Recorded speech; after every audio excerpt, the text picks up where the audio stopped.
Francis ಅಂದ್ರೆ ಜನರಿಗೆ ನೆರಳು ಕೊಡುವಂತಹ ಮರ, ನಿಸ್ವಾರ್ಥ ಮನಸ್ಸಿನ ದೊರೆ, ಹಿಂದುಳಿದ ಬಡಜನರ ಪಾಲಿಗೆ ಆತನೇ ದೈವ, ತಂಪಾಗಿ ಮಳೆ ಸುರಿಯೋ ಸೋನೆ, ನೆಮ್ಮದಿಗಳಿರುವ ಆಟಕ್ಕೆ ಫ್ರಾನ್ಸಿಸ್ ಚಾಂಪಿಯನ್. ಈಗಲೂ ವ್ಯಾಟಿಕನ್ ಸಿಟಿ ಮಂದಿಗೆ ಪೋಪ್ ಫ್ರಾನ್ಸಿಸ್ ಚಾಂಪಿಯನ್ನೇ. ಪಾಪ್ ಫ್ರಾನ್ಸಿಸ್ ನಿಜವಾದ ಬದುಕಿನ ದಾರಿ ತುಳಿದಾಗ್ಲಿಂದಾನೇ ತನ್ನ ದೃಷ್ಟಿಕೋನವನ್ನ ಬದಲಾಯಿಸಿಕೊಂಡಿದ್ರು. ಚರ್ಚ್ಗಳು ಬಡವರಿಗಾಗಿ ಉಗಮ ಆಗ್ಬೇಕು, ಬಡವರ ಪಾಲಿನ ವಿಶ್ರಾಂತಿ ಮನಃಶಾಂತಿಯ ಗೃಹಗಳಾಗಬೇಕು ಅನ್ನೋ ಆಶಯವನ್ನ ಇಟ್ಕೊಂಡಿದ್ದಂಥವ್ರು. ಫ್ರಾನ್ಸಿಸ್ಗೆ ಪ್ರಪಂಚದಾದ್ಯಂತ ಅಭಿಮಾನಿ ಅನುಯಾಯಿಗಳ ಬಳಗ ಇದ್ರೂ, ಐಷಾರಾಮಿ ಬದುಕನ್ನ ಅತಿ ವಿಲಾಸವಾಗಿ ಅನುಭವಿಸೋ ಅವಕಾಶ ಇದ್ರೂ ತಾನು ಆ ಬದುಕಿನ ಸುಳಿಗೆ ಸುಳಿದಿಲ್ಲ. ಅರಮನೆ ವಾಸ ಅದ್ಧೂರಿಯಾಗಿ ರೆಡಿಯಾಗಿದ್ರು. ಸರಳ ಪಾದ್ರಿಗಳ ಅತಿಥಿ ಗೃಹದಲ್ಲಿ ಫ್ರಾನ್ಸಿಸ್ ಖುಷಿಯಾಗಿ ಜೀವನ ನಡೆಸ್ತಾ ಇದ್ರು. ಆ ಸ್ಥಾನದಲ್ಲಿದ್ದವರ ಐಷಾರಾಮಿ ಬದುಕಿಗೆ ಫ್ರಾನ್ಸಿಸ್ ಅವರ ಬದುಕು ವಿರುದ್ಧವಾಗಿತ್ತು. ವ್ಯಾಟಿಕನ್ನ ಒಳಗಡೆ ಹಾಗೆ ಹೊರಗೆ ವಿರೋಧಿಗಳ ಸಂಖ್ಯೆ ಹೆಚ್ಚಾಗ್ತಾ ಇದ್ದಾಗಲೂ ಅವರ ದಿಟ್ಟ ಹೆಜ್ಜೆಗಳು ಮಾದರಿ ಅನ್ನಿಸ್ಕೊಂಡಿದ್ವು. ಡಿವೋರ್ಸ್ ಆದವರಿಗೆ, ಕ್ಯಾಥೋಲಿಕ್ ಸಲಿಂಗಕಾಮಿ ವಿಧಾನ ಅನುಸರಿಸೋರಿಗೆ, ಆರ್ಥಿಕ ವ್ಯವಸ್ಥೆ, ಪಾದ್ರಿಗಳ ಲೈಂಗಿಕ ದೌರ್ಜನ್ಯದ ಬೆದರಿಕೆ ವಿರುದ್ಧ ಪಾಪ್ ಫ್ರಾನ್ಸಿಸ್ ದಿಟ್ಟ ಸುಧಾರಣೆಗಳನ್ನು ಕೈಗೊಂಡಿದ್ರು. ಇದು ತೀವ್ರ ಸಂಪ್ರದಾಯವಾದಿಗಳ ಅಸಮಾಧಾನಕ್ಕೂ ಕೂಡ ಕಾರಣ ಆಗಿತ್ತು. ಸಮಸ್ಯೆಗಳನ್ನು ನೇರವಾಗಿ ಫೇಸ್ ಮಾಡೋ ಪಾಪ್ ಫ್ರಾನ್ಸಿಸ್ ಶೈಲಿ ಕೆಲ ಜನರಿಗೆ ಮೆಚ್ಚುಗೆಗೆ ಪಾತ್ರವಾಗ್ತಾ ಇತ್ತು. 2013ರಲ್ಲಿ ಕ್ಯಾಥೋಲಿಕ್ ಚರ್ಚ್ ನೇಮಕಾತಿ ವಿಷಯದಲ್ಲಿ ಶಿಶುಕಾಮಿ ಪಾದ್ರಿಗಳ ವಿರುದ್ಧ ನಿರ್ದಾಕ್ಷಿಣ್ಯವಾಗಿ ಕ್ರಮ ಕೈಗೊಳ್ಳುವಂತೆ ಕರೆ ಕೊಟ್ಟಿದ್ರು. ವ್ಯಾಟಿಕನ್ನ ನಾಯಕತ್ವದ ಸ್ಥಾನದಲ್ಲಿ ಮಹಿಳೆಯರಿದ್ರೆ ಭೂಷಣ ಅಂತ ನಂಬಿಕೆ ಇಟ್ಕೊಂಡಿದ್ದಂತಹ ವ್ಯಕ್ತಿ ಫ್ರಾನ್ಸಿಸ್. ವಾರಸತ್ವದ ಆಡಳಿತಗಳಿಗೆ, ವಾರಸತ್ವ ಹೆಸರಲ್ಲಿ ಅಧಿಕಾರ ನಡೆಸೋರ ವಿರುದ್ಧ ಅನೇಕ ಕ್ರಮಗಳನ್ನು ತೆಗೆದುಕೊಂಡಿದ್ರು. ಇವರ ಮಾರ್ಗದರ್ಶನದಲ್ಲಿ 20 ಮಹಿಳೆಯರು ನಾಯಕತ್ವದ ಸ್ಥಾನಗಳಲ್ಲಿದ್ರು.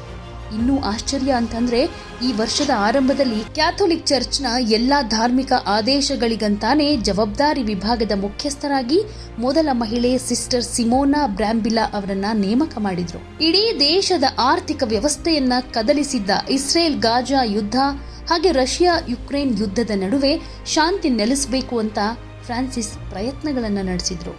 2022ರಲ್ಲಿ ರಷ್ಯಾ ಉಕ್ರೇನನ್ನ ಆಕ್ರಮಿಸಿದಾಗಲಿಂದ ಫ್ರಾನ್ಸಿಸ್ ಪ್ರತಿ ಸಾರ್ವಜನಿಕ ಸ್ಥಳಗಳಲ್ಲಿ ಶಾಂತಿಗಾಗಿ ಹೋರಾಡ್ತಾ ಮನವಿ ಮಾಡಿದ್ರು. ಗಾಜಾದಲ್ಲಿ ಇಸ್ರೇಲ್ನ ಮಿಲಿಟರಿ ಕಾರ್ಯಾಚರಣೆಯನ್ನ ಕೂಡ ಟೀಕೆ ಮಾಡಿದ್ರು. ಫ್ರಾನ್ಸಿಸ್ ವಿದೇಶಿ ಪ್ರವಾಸಗಳಲ್ಲಿ ಕಾಣಿಸಿಕೊಂಡ್ರೆ ಅವರನ್ನ ದೈವ ಮಾನವರಂತೆ ಬರಮಾಡಿಕೊಳ್ಳಲಾಗ್ತಾ ಇತ್ತು. ಸ್ಟಾರ್ ಆಫ್ ದಿ ಇಯರ್ ಅನ್ನ ದಾರಿಯಲ್ಲಿ ಪ್ರತಿ ವರ್ಷ ಪಾಪ್ ಫ್ರಾನ್ಸಿಸ್ ಇರ್ತಾ ಇದ್ರು. ಪ್ರತಿ ಮ್ಯಾಗಝೀನ್ಗಳಲ್ಲಿ, ಸೆಲೆಬ್ರಿಟಿ ವೆಬ್ಸೈಟ್ಗಳಲ್ಲಿ ಫ್ರಾನ್ಸಿಸ್ ಮುಖಚಿತ್ರ ಹೆಚ್ಚು ಸುದ್ದಿಯಾಗ್ತಾ ಇತ್ತು. 88 ವರ್ಷದ ಪಾಪ್ ಫ್ರಾನ್ಸಿಸ್ ಡಬಲ್ ನ್ಯೂಮೋನಿಯಾ ಕಾಯಿಲೆಯಿಂದ ಬಳಲಿ ಅನಾರೋಗ್ಯದ ವಿರುದ್ಧ ಹೋರಾಟ ಮಾಡ್ತಾ ಇದ್ರು. ಮಿಲಿಯನ್ ಗಟ್ಟಲೆ ಅಭಿಮಾನಿ ಮನಸ್ಸುಗಳು ಅವರು ಚೇತರಿಸಿಕೊಳ್ಳಿ ಅಂತ ಬೇಡಿದ್ರು. ವಲಸೆ, ಯುದ್ಧ, ಅಸಮಾನತೆ, ತಾರತಮ್ಯಗಳ ಹೀಗೆ ಅನೇಕ ಮಾನವೀಯ ಬಿಕ್ಕಟ್ಟುಗಳ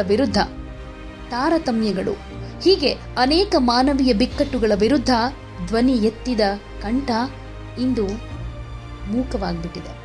ವ್ಯಾಟಿಕನ್ನ ಸೈಂಟ್ ಪೀಟರ್ಸ್ ಅಂಗಳದಲ್ಲಿ ಸಾವಿರಾರು ಭಕ್ತರು ಸೇರಿ ಹ್ಯಾಪಿ ಈಸ್ಟರ್ ಅಂತ ಆಚರಣೆ ನಡೆಸುವಾಗ ಅವರನ್ನ ಹಾರೈಸೋದಕ್ಕೆ ವೀಲ್ ಚೇರ್ನಲ್ಲಿ ಹೊರಬಂದಿದ್ದ ಫ್ರಾನ್ಸಿಸ್ ಅದೇ ಅವರ ಕೊನೆ ದರ್ಶನವಾಗುತ್ತೆ ಅಂತ ಯಾರು ಅನ್ಕೊಂಡಿರಲಿಲ್ಲ. ಯಾಕಂದ್ರೆ ಡಬಲ್ ನ್ಯೂಮೋನಿಯಾ ಚಿಕಿತ್ಸೆ ಪಡೆದ ಮೇಲೆ ಆಸ್ಪತ್ರೆಯಿಂದ ಬಂದಿದ್ದ ವಾರಗಳು ಕಳೆದ ಮೇಲೆ ಅಂದ್ರೆ ಸೋಮವಾರ ಪೋಪ್ ಫ್ರಾನ್ಸಿಸ್ ನಿಧನ ಹೊಂದಿದ್ದಾರೆ. ಪಾಪ್ ಫ್ರಾನ್ಸಿಸ್ ಅವರ ಇಡೀ ಜೀವನ ಭಗವಂತ ಮತ್ತು ಚರ್ಚ್ನ ಸೇವೆಗೆ ಸಮರ್ಪಿತವಾಗಿತ್ತು. ಒಳ್ಳೆ ಮೌಲ್ಯಗಳು, ನಿಷ್ಠೆ, ಧೈರ್ಯ, ಸಾರ್ವತ್ರಿಕ ಪ್ರೀತಿಯಿಂದ ಬಡವರು ಮತ್ತು ಅತ್ಯಂತ ಅಂಚಿನಲ್ಲಿರೋರ ಪರವಾಗಿ ಬದುಕೋದಕ್ಕೆ ಮಾರ್ಗದರ್ಶಿಯಾಗಿದ್ರು.